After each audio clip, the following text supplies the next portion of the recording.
Welcome back to another video exercise provided by Sit Happens. This one we will be working on the stay command. So the stay command is the exact same as the sit command, except we're adding movement on the handler's part now. Now just moving away from the dog makes them think that they want to follow. So what we're going to do is warm them up with the sit exercise, throw some distractions down there just to remind them that we need them to stay put and get them into the right mental state.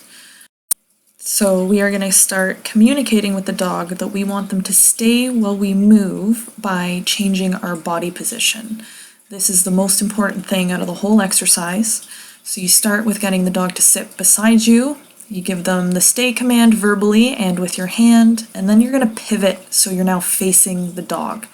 This is important because this is what's going to tell your dog to stay put instead of follow you like they usually do on their walks. It will also help you prepare for off-leash and intermediate training when you start to rely on your body language more than communicating through the leash.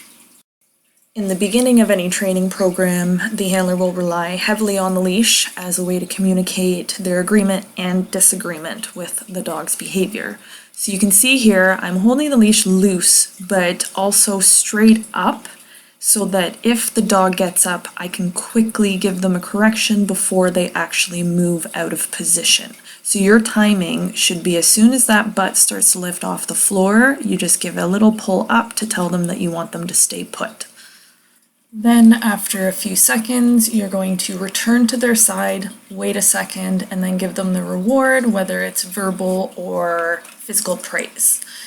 You are going to repeat this process, slowly increasing the time that the dog has to stay before you return to their side.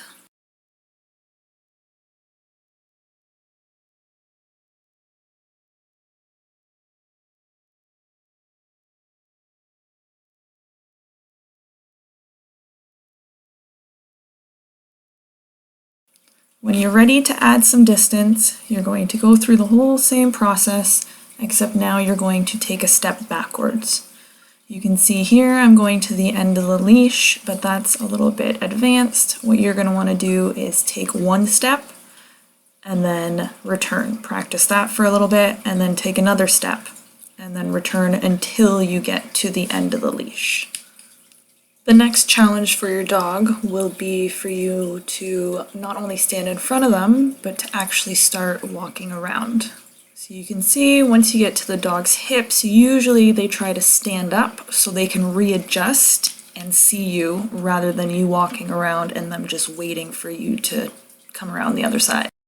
Well, that's it for teaching the beginner's stay command. So just to recap, first, we always use the leash when training so that we are in control.